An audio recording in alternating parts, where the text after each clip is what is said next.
And here we go. So again, I wanted to introduce Corinne Cannon of the DC Diaper Bank, and nominated for L'Oreal Woman of the Year.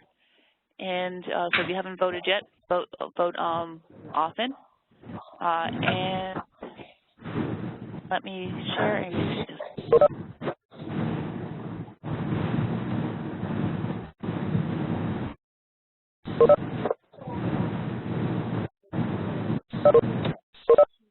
Okay. Can people see my slides at this point? My desktop.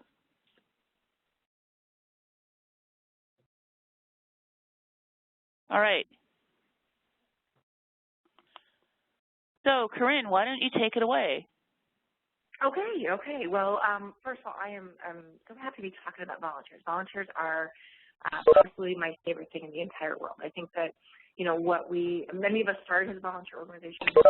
Many of us are still all volunteer organizations. So we know that we bring this work can change thousands of things. It can really change a lot. So I think one of the incredible things about volunteers is trying to figure out how to harness their energy and how to take a lot of passion and a lot of excitement about what you're doing in your local community and turn that into tangible things that volunteers can do to ease your life, you know, and to really further the mission of your organization. On that first slide, I've got a ton of pictures of our different volunteers. I think, Alex, there you go. So these are all different things that have happened because of volunteer power. Deloitte has come to play with us. Marriott has come to play with us. Some of the big corporations have come to do service days with us. We had Giving Tuesday take off because a volunteer said, hey, why aren't you doing this? And they took it and ran with it and made it incredible for us. The man in the middle there, who is moving an awesome pallet of Huggies diapers, is who we call our warehouse guru. And he's a gentleman who came in. He said, hey, I'd like to help. And I said, well, you know, what can you do? And he said, I'm not that good at many things, but I can be here.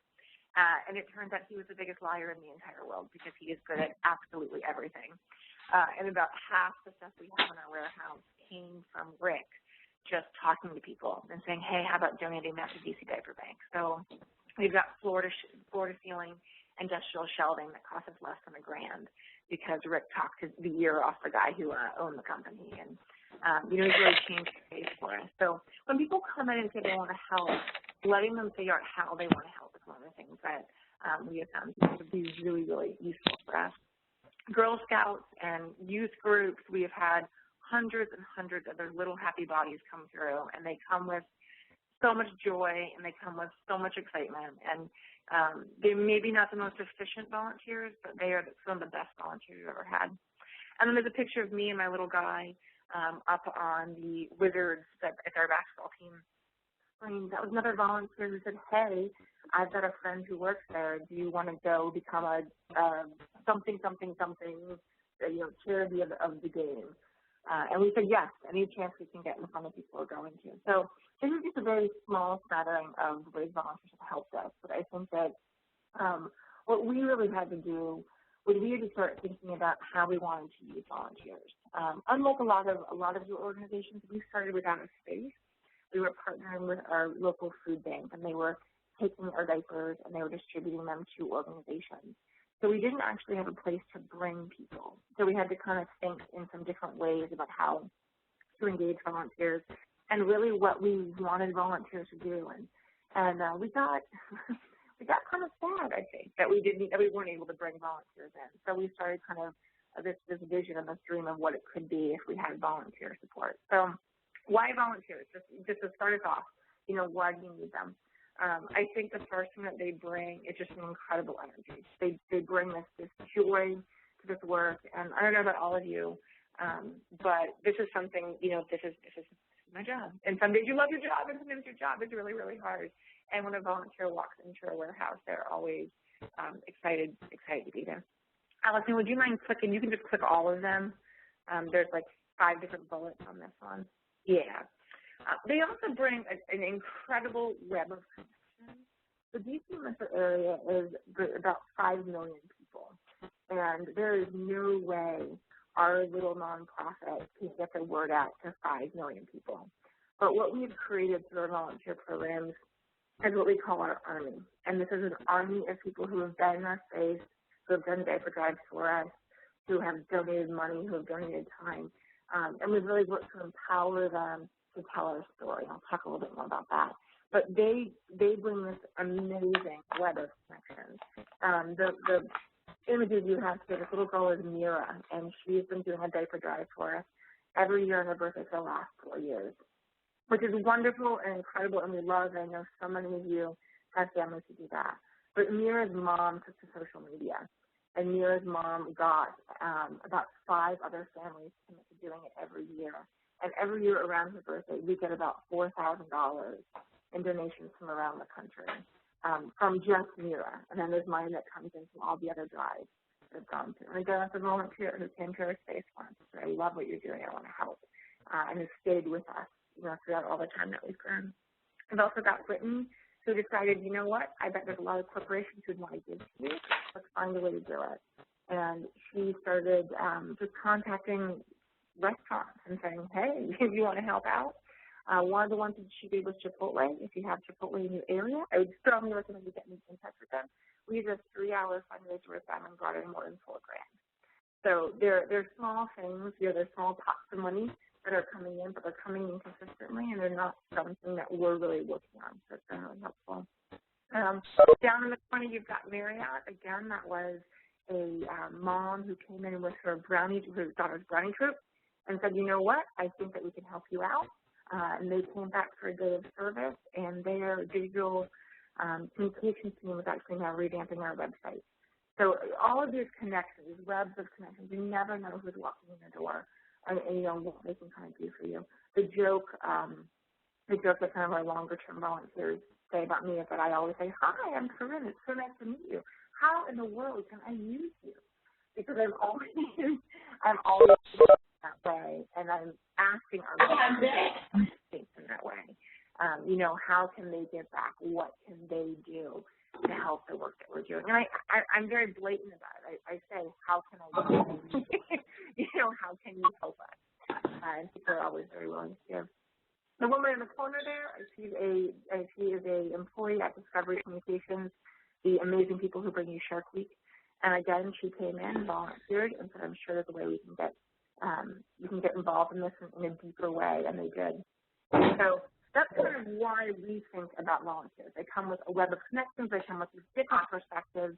We do this all the time. We get blind to it sometimes, so they come with different ideas. And they also, volunteers can be incredibly flexible. If you need somebody on a Tuesday morning at 7 a.m. or a Sunday at 5 or, anytime you need somebody, there's probably a volunteer who's trying to get out and help you. I also think one thing to keep in mind is that there's no money outlay, but there is definitely a cost. Volunteers are not a free resource, and I think if you go into it thinking they're a free resource, you're going to be sadly mistaken about that. So visualize the volunteer dream. Allison, would you mind clicking ahead and just putting all those bullets up? As I said, we were not. We weren't in a space at first, so we had a lot of time to kind of think about what we wished volunteers could do, what we thought that they'd be great at doing, what we didn't want them to do. And there's definitely some monetary things that we don't have volunteers do, and some privacy issues with some of our organizations and the families that we serve that we don't have our volunteers do. But everything else, we kind of said, yes, we'd love to have volunteers, in here. And also kind of thinking about where and how you find them, how they find out about your work, what can motivate them to get involved. And we spent a lot of time thinking about who our ideal volunteer was, and really what we saw them doing with us. And then on that next slide, I've got our volunteer dream. This is really what we wanted to have happen. We wanted volunteers who really felt like they were a part of this work, that they were influencing the organization, that they were changing things, that they were a part of this. And what we think about empowering people, and again, when we talk about the ambassador part, and I'll get into a little more detail on how we do that, but really having them be the lifeblood of the organization. We also wanted to do family-friendly volunteering, which is not something I think a lot of organizations do. I don't know if any of you guys do it, but if you all do, we could definitely talk during the question time if that's worked for you all. But we found that there weren't a lot of organizations in the metro area where you could bring your child to volunteer. You can sometimes bring 10-year-olds and up, or you can bring, teenagers to volunteer. But there weren't a lot of places you could bring a 3-year-old or a 4-year-old or a 5-year-old. So we wanted that to be a part of it too. We also wanted to increase our physical footprint in the region. As I said, DC is 5 million people. The metro area is, and again, we can yell and shout about what we're doing, but we need that army. We need other people out there who are expanding our reach. And then finally, we really wanted to open up the conversation about parenting and poverty. What does it mean to not have what you need for your child? And we really thought that volunteering has the gateway to doing that, as a way to start that conversation in a non-threatening way, in a way that families can understand and that individuals can understand as well. That's what we wanted to have happen. And then if you go to the next slide, this is what we have created. So these 5 programs these 5 volunteer areas are the primary things that we do. We have the ambassador program, which are individuals who opened up their homes to be diaper drop locations. We have family-friendly warehouse volunteers and all ability levels group volunteering. We have what we call wine Wednesdays, because when in doubt, alcohol, and it becomes more exciting. And then we've got volunteer staff roles. These are enhanced volunteers for a little while, and they have enhanced roles with us. And then our committee structures all volunteer as well. So we'll go into each of them. If you could click to the next slide, Alice, and we'll get the ambassador program. So the ambassador program is possibly one of my favorite things. So when we started out, again, I think as many of you guys said, you could have started in my basement. And if you were coming from 30 miles away, which is not that unusual in a city as large as ours, or metro area as large as ours, you might want to donate that extra pack of diapers. You might want to do a diaper drive and bring them over. But 30 miles is a long time to drive if you've got little kids or if you've got a job or you've got other things going on. So we thought, we need a way for people to donate diapers in their neighborhood. We need someplace you can go that's 10 minutes away or 5 minutes away, and you can drop off diapers. So we started this about 15 months ago, and we now have 50 families and businesses throughout the metro region.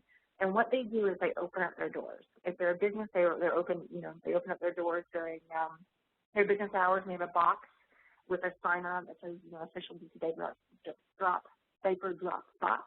If they're a home, they've got a yard sign in their yard that says their official diaper drop spot. And what they do is they accept diapers, they accept donations, and then they act as our voice in their communities and in their networks. So we provide them with a toolkit of plug-and-play emails and talking points and ideas for locations to go to and talk about what we're doing. And they become the champions of this. I mean, they become the people who go to the local church or the local jamboree or the school or their office, and they say, hey, do you know about DC Diaper Bank? Hey, do you know about what they're doing? Hey, here's an easy way to get involved. And they really become our extension and kind of our hand into the larger community. What they have done for us, I can't even begin to explain everything they have done for us. They've done hundreds and hundreds of diaper drives. They've brought new agency partners to us, and they brought in volunteer groups, corporate connections, funding. I always say it's not 6 degrees. I mean, it's definitely not 6 degrees in DC. I'm sure it's not 6 degrees in other places too, but it's not 6 degrees of separation. It's about 1.5. And so the ambassadors make it even smaller than that. They make this connection that we have, in the community a lot stronger, a lot more solid. One of my favorite things that happened was I was at a grocery store, and I saw a woman, and she had a DC Diaper Bank pin on her jacket. And she saw me looking at it, and she said, let me tell you about this amazing nonprofit. And she spielded me. She went into a whole thing. And her messaging was consistent, and it was spot on, and it was great, and I said, thank you so much, and, and walked away and didn't tell her who it was. But it's that kind of personality who our ambassadors are. They're people who jump at the chance to talk about what we're doing. And then they've also brought in money. The other thing that we charge them with doing is, we have an active listserv with them, and so we charge them every month. We are trying to get 100 diaper drives. Can you help us out? We're trying to get 20 more recurring donors in the next 4 days. Can you help us out? And they push it out on Facebook. They push it out on social media. They email friends. They really are the army that keeps us going in some ways. Okay, next slide, please. So family-friendly and all-ability level volunteering. So this is something, again, that was part of our volunteer dream. We thought, I'm a mom, and, a lot of the reason I got into this work was wanting to help other mothers. And I thought, what would I want to be able to do if I was going to volunteer? I want to be able to bring my children. I want my children to feel comfortable and safe. I want them to be welcomed into a space.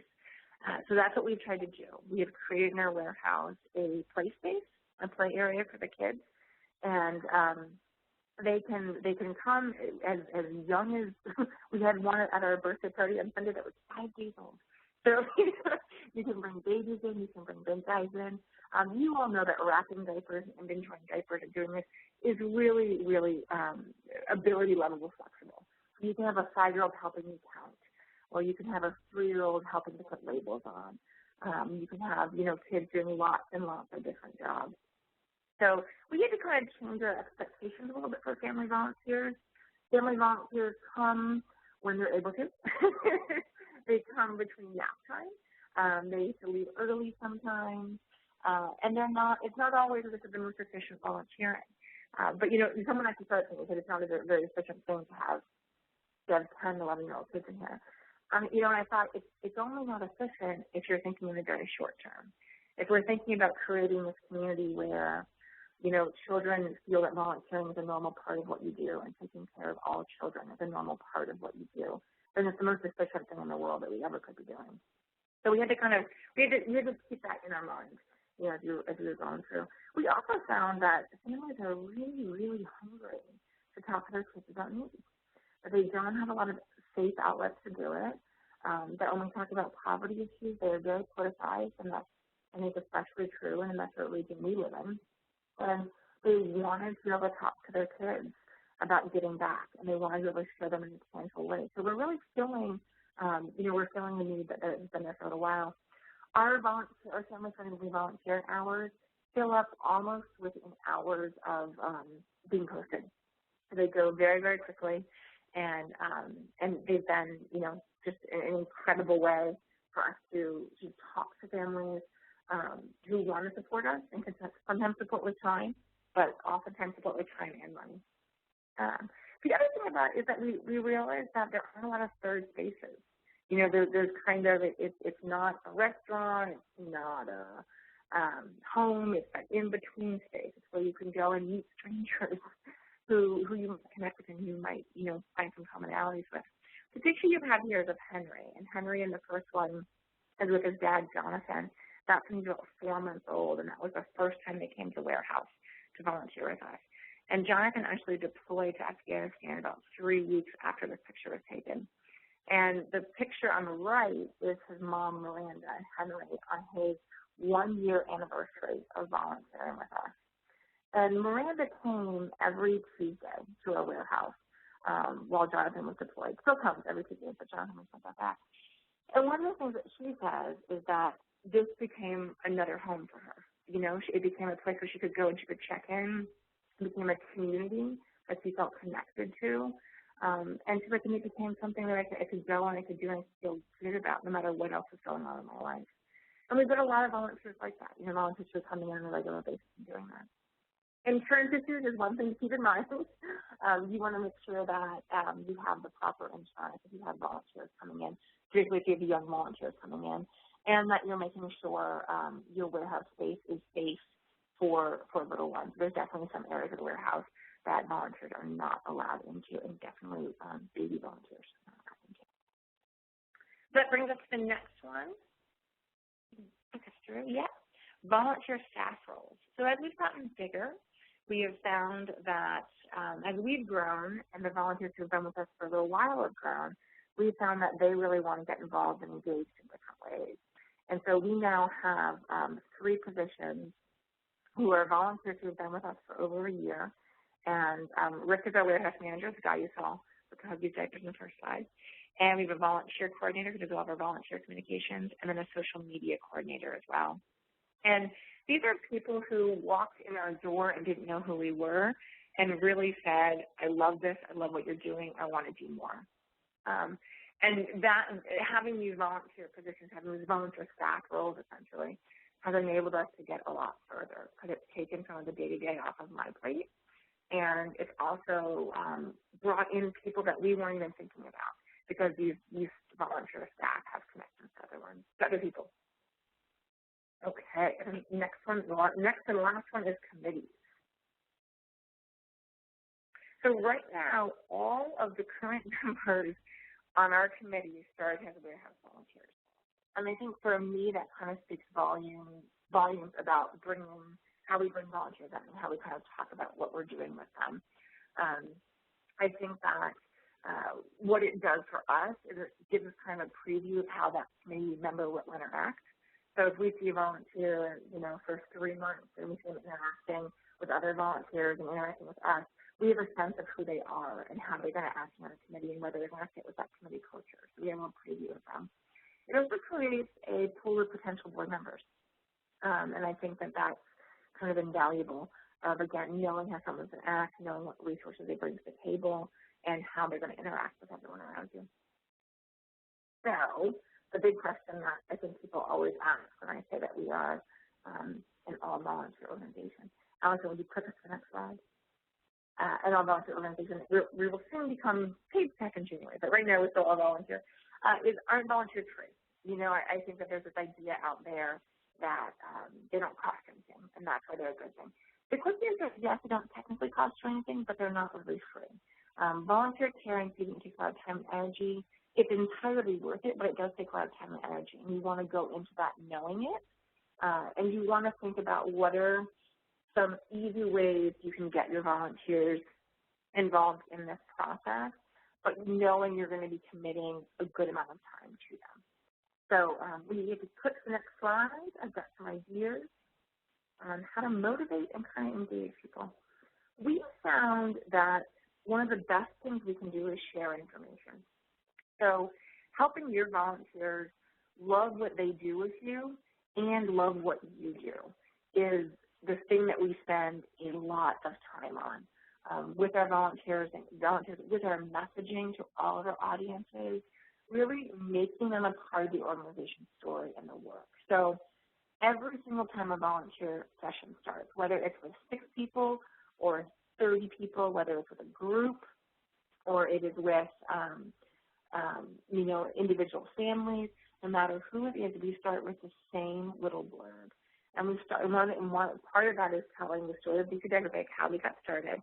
And then we always say, we are an all-volunteer organization. The only reason we're able to do this is because you were here today, spending your time with us and donating your energy to this cause. So thank you for helping families.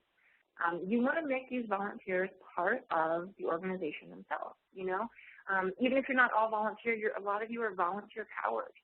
We're volunteer powered. That's how we do it. So you want to give them you want to give them the consistent message. You want them to know the story and know it well and feel empowered to talk about it, and also make them part of that story. Also quantify their impact. On the right here, we did a little infographic about our first year in the warehouse.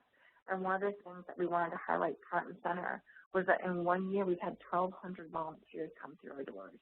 And they have accomplished all of these things.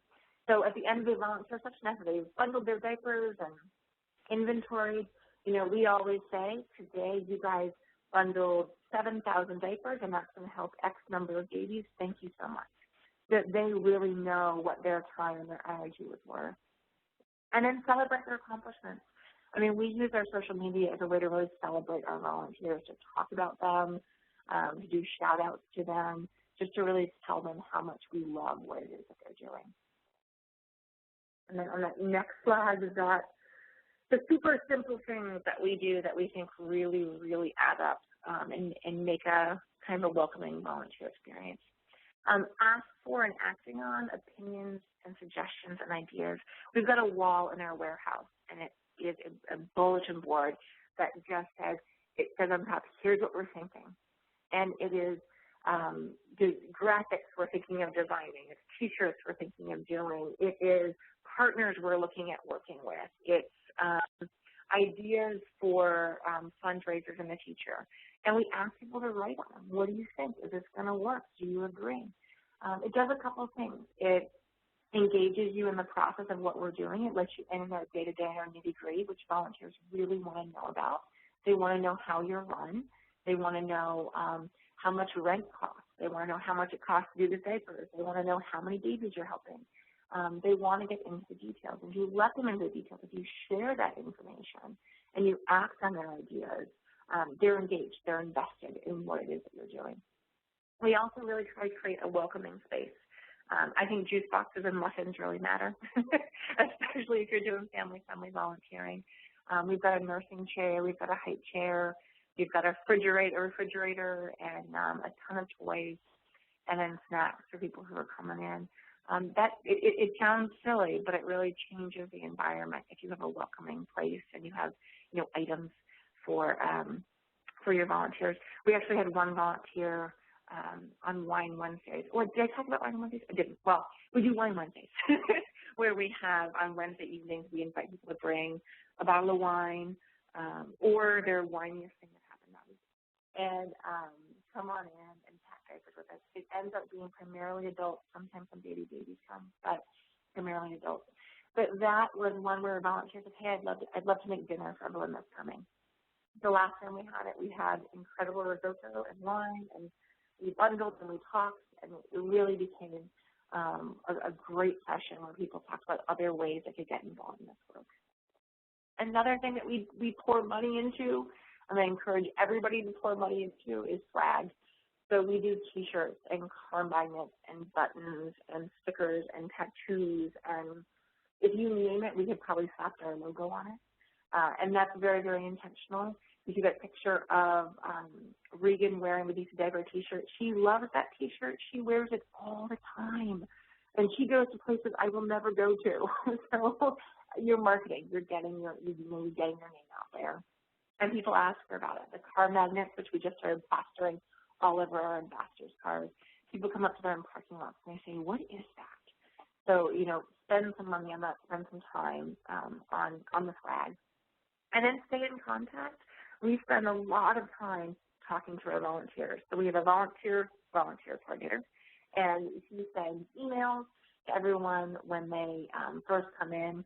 We send an email saying, here's your reservation. We're looking forward to seeing you. Here's some other ways to get involved. We send a reminder email. We send a thank you so much for coming. We had a blast with you. Here's how many people you helped. Won't you find some other ways to engage with us? Here are some ways to do it. And then, individual emails. If we've got volunteers we see over and over again, I'll send a quick email that says, it was great seeing you in the warehouse. We love how much you are jumping into this and diving into this work. What else do you want to do? Ask them that question and saying, you seem really engaged in this. How else can we get you involved in this? Because we really need you involved in this. We also make sure everyone's on our e-newsletter, that they get our appeal letters, that we encourage them to be on Facebook and social media and Twitter, all those different avenues of connecting with us and talking to us.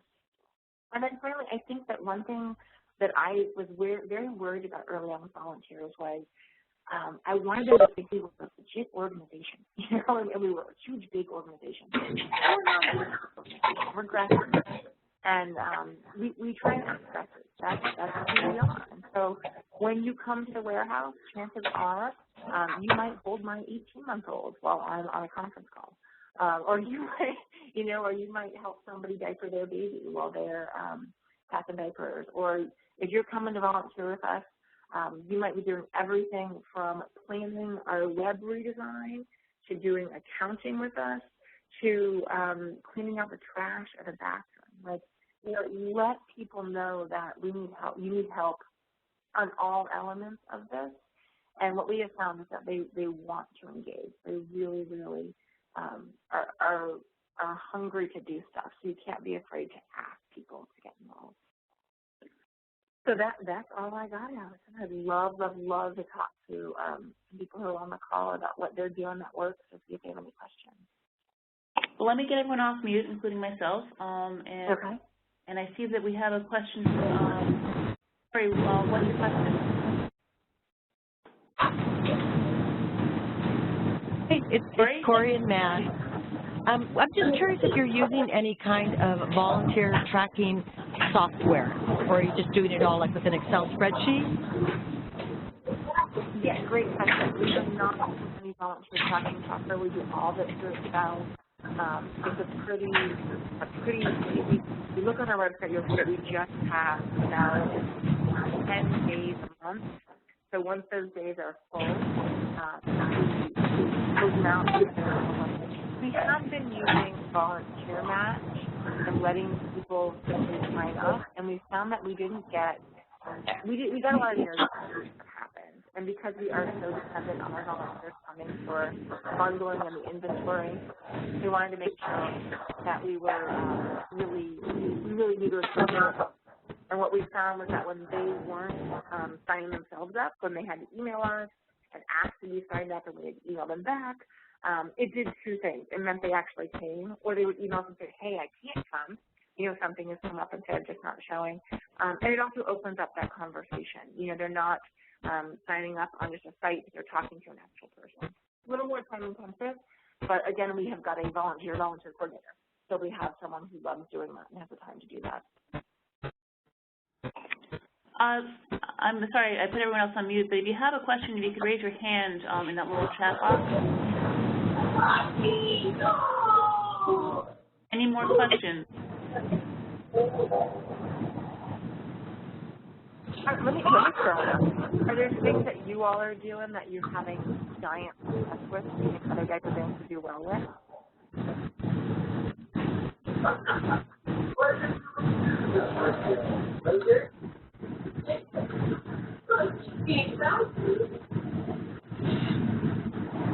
Yeah, okay.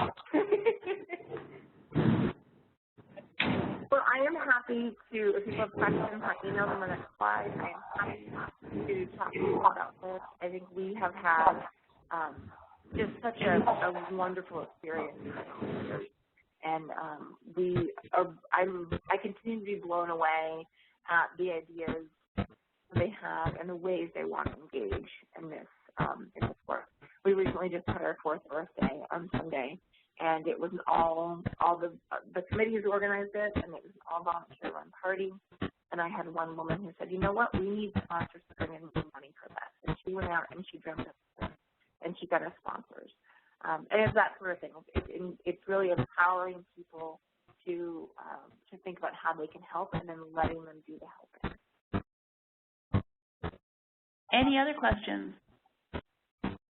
Well, Corinne, thank you so much. This was a really wonderful presentation. I came with some great ideas. I hope everyone else did as well.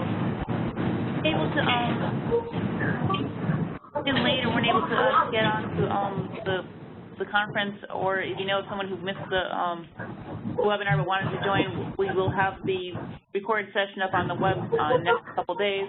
And again, Corinne, thank you so much. And if you have any questions, if anybody has any questions for Corinne, I'm happy to pass them on to her, and I'm sure she's also more than happy to take your email questions. So thank you, everyone, for joining this webinar, and we will talk with you next month. Thanks, Al.